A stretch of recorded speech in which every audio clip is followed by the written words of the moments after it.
One of the most important tasks of leaders is to help define reality. That's what Nehemiah was doing when he said, look at the trouble we are in, how Jerusalem lies in ruins with its gates burned.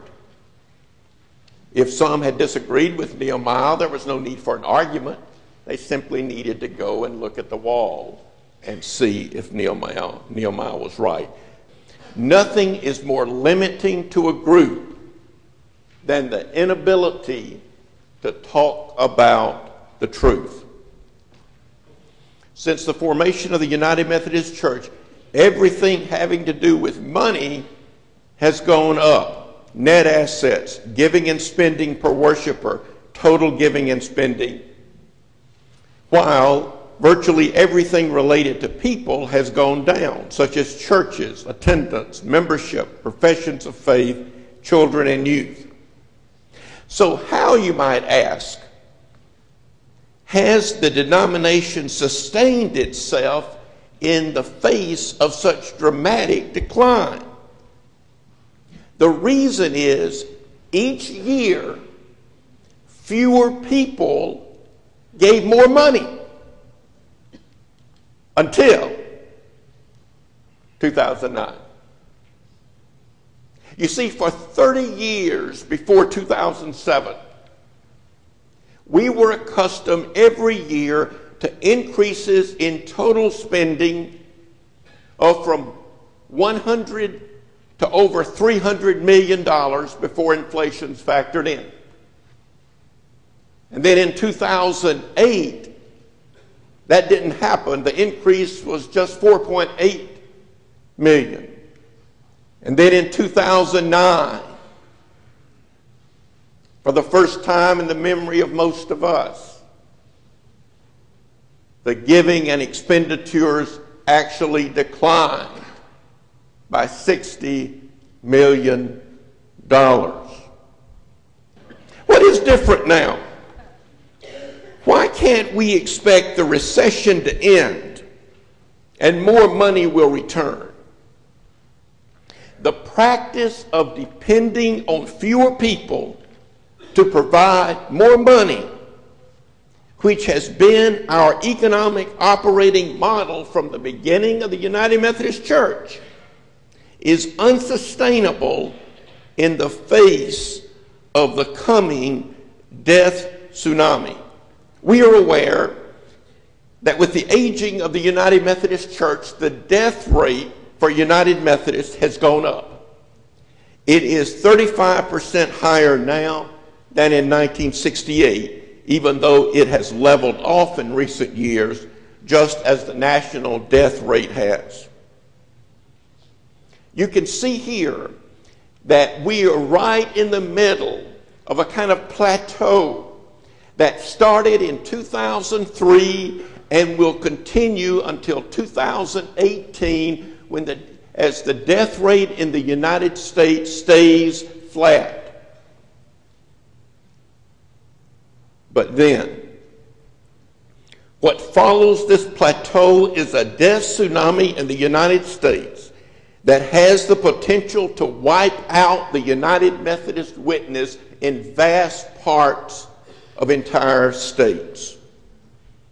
There will be more deaths and a higher death rate than at any time in U.S. history since the introduction of antibiotics.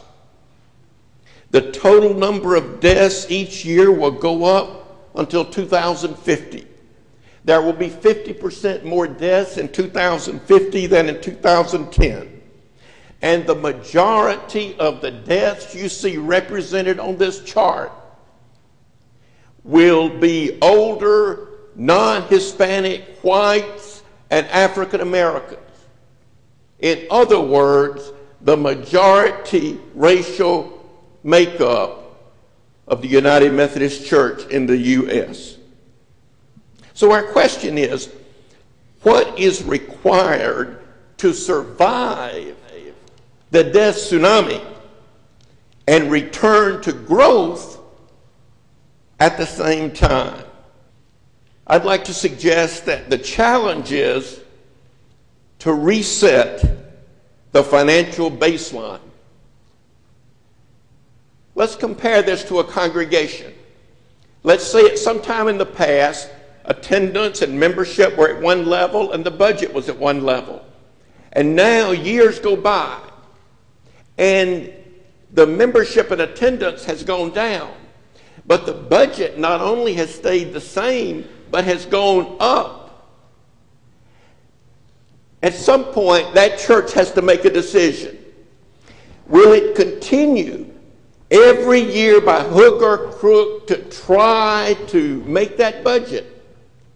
Or will it decide that that level of staffing, that level of budget is unsustainable and will reduce the baseline to a more appropriate level and then from that new level build back for the future?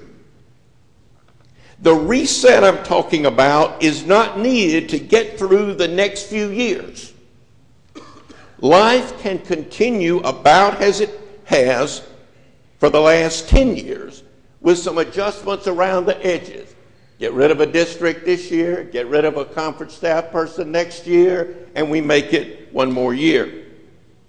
The financial reset is required to position the church for seismic changes ahead due to the lack of alignment between our membership, age and racial, and the reality of today's United States.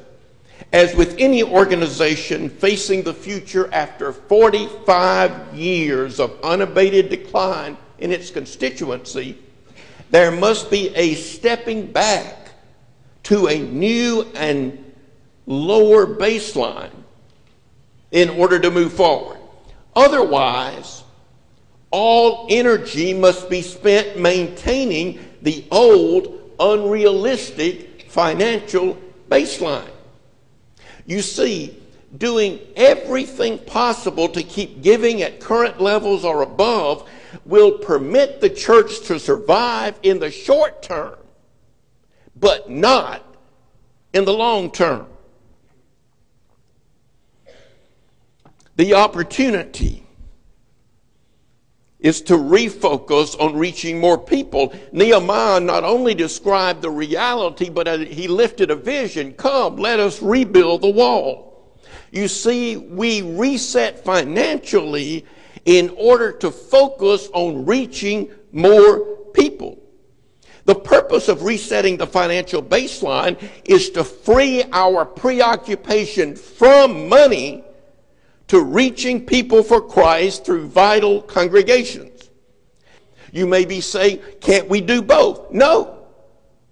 We've already shown we can't do both. But the good news is that we have shown that when we give enough focus to something, like we have to money, we can succeed. The calling of an annual conference is different from a congregation. An annual conference is not a trade association that exists to care for its members.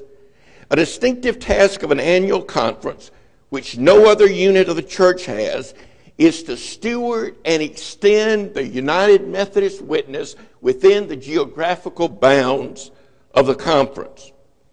Focus is the challenge for conferences. In trying to do things for an array of constituents, it is failing to do what only the annual conference can do. And because of this, every U.S. annual conference today is in the process of drawing down the United Methodist witness within its borders as a percentage of population. Let's keep in mind that money is a lagging indicator. We need to reset in order to return to the basics on which all giving depends. Change lives and change communities. There is no future for the United Methodist Church in the United States unless we can demonstrate that we can reach more people, younger people, and more diverse people. And if you're tended to be interested in maybe one of those three categories or two of those three categories, I would remind you that we will either succeed in all three or we will succeed in none. If we succeed in reaching more people, they will be younger because there aren't any older people than our membership. And if we succeed in reaching younger people, they will be more diverse because of the makeup of the U.S. population today. The death tsunami is coming. If it sweeps over a church that is already stretched to its limits in order just to survive financially year by year, the result could be catastrophic. However, if it comes to a church that has reset its baseline and demonstrated the ability to begin growing in one or more specific people categories, whether it's children or youth or attendance or professions of faith, then the losses will occur, but will not deter the field of energy already moving in the denomination.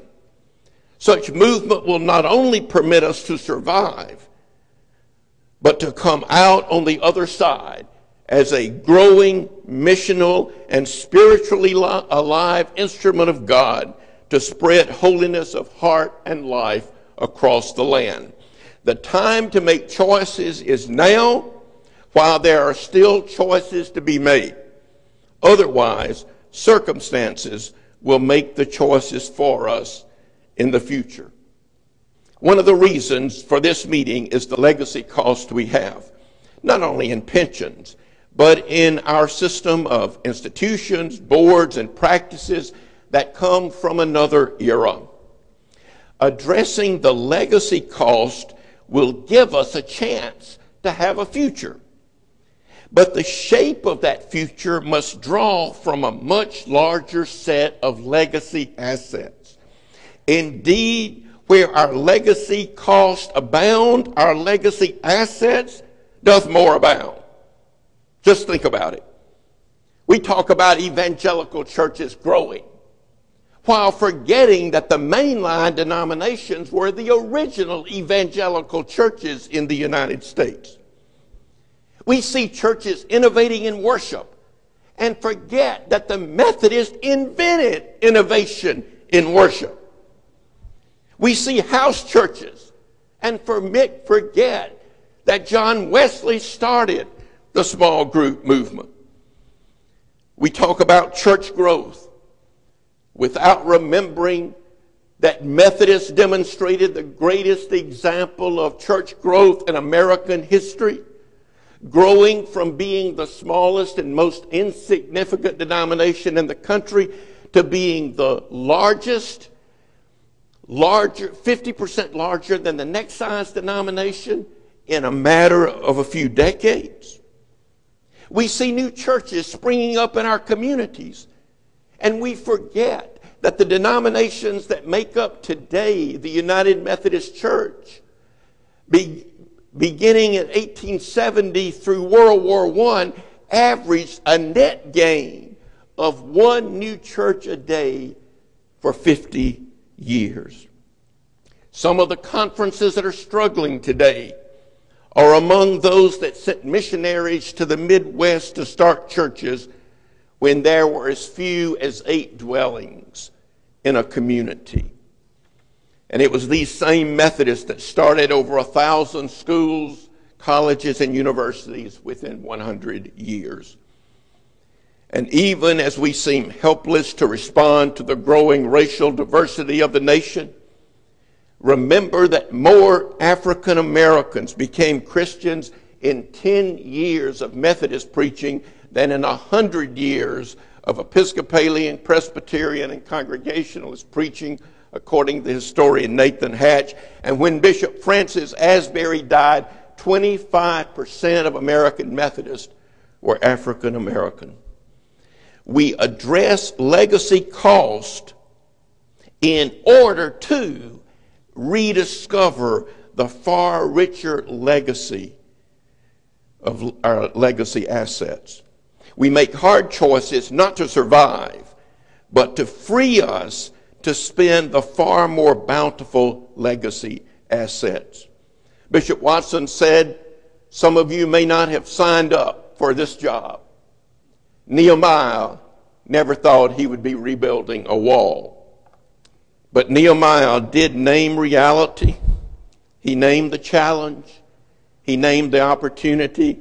And after folks had had a few hours to think about it, they said, let us start building.